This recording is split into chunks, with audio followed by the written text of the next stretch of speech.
BJP Bhuasuni मंडल प्रतिनिधि श्रीजुक्त जितेंद्र कुमार जेना double engine सरकार को बाहा बाहा करने सहित पूर्वतन सरकार को ठारू बहुत भल काम करुवार प्रतिक्रिया प्रकाश करिसेंती।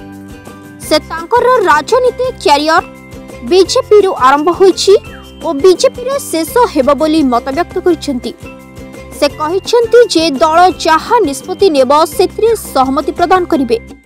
मो ना जितेंद्र कुमार जेना मो अच्छी जिला प्रतिनिधि हिसाब मंडल रू एबे अच्छी पंचायतर प्रमुख अच्छी अंगारपड़ा जीपी को मंडल माने प्रतिनिधि पद भुआशुणी मंडल प्रतिनिधि बीजेपी आपण केबेठार योगदान देले हम काहे मो बीजेपी रे कहले मोर बर्न कहले मो बीजेपी मो आजिका डेट रे 25 इयर्स हम मो बीजेपी रे काम करछि। गोटा साधारण कर्मी हिसाब से आम काम करिया पर आग्रह अच्छे आम काम कर बीजेपी।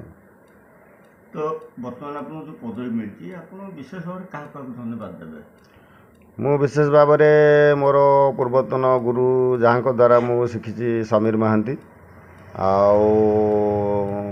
आमर सुदीत राय अच्छा आम जहाँ को आम द्वारा आम हाथ धरिक आम बाटे चलते आजिर नेता आमर युव नेता जटणीर लुलु भाई को बहुत बहुत धन्यवाद। और विशेषकर आमर सांसद श्रीमती अपयता षडंगी आम आज बहुत गर्वित विशेष भाव धन्यवाद। ओडिशा रे बीजेपी भारत वर्ष रे बीजेपी जटनी विधानमंडल रे बीजेपी रे यूनिट सुदृढ़ हो पारनी के जाबो ना निश्चित भाव में आम ग्रहण करुचु। आज पर्यंत जदि आम सुदृढ़ होता निश्चित आम एमएलए जीति था आम भी गोटे आमर नेतृत्व आम जटणी आम दे पार से आम दुखित। तेणु आम निश्चित भाव में आम होप अच्छु विश्वास अच्छी आम 2029 निश्चित भाव में आम गोटे जटणी निर्वाचन मंडली विधायक भाव में आमर लुलु भाई हूँ को आम बीजेपी प्रार्थित हिसाब से आम प्रतिनिधित्व करने आम निश्चित दृढ़ संकल्प भाव में कम कर पदवी पाइला संगठन को सुदृढ़ करने आप कौन पदक्षेप नहीं आमर प्रथम पदक्षेप हूँ सरकार जो नीति आदर्श अच्छी प्रत्येक दुआरे सरकार प्रति योजना गोटे योजना जमी प्रत्येक लोक पाखे पहुँची पार से आम तारी अनुजाई आम कार्यक्रम आरंभ करूँ।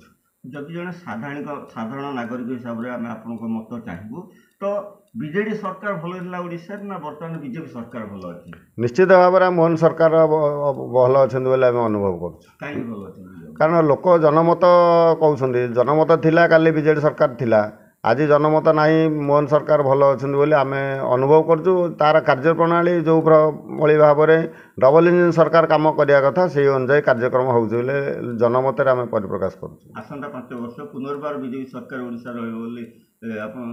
निश्चित भाव में आम दृढ़भक्ति करुँ। आम आसंता 5 वर्ष नु आसंता 25 वर्ष केमती आम बीजेपी सरकार हम तापाई आम जी जान लगे कम करने सब प्राणपण चेष्टा कर। मंडलवासी को आह्वान कौन रही मो मंडलवासी मोर आह्वान रम जो कई भाव में निजक प्रतिपादित करी आम संगठनटा को सुदृढ़ करी आम जटणी निर्वाचन मंडली आम गोटे प्रतिनिधित्व जदि आम दे पारि आम राज्यपाई ताल आम से संकल्प आमर सिद्ध हो बोली आम अनुभव कर।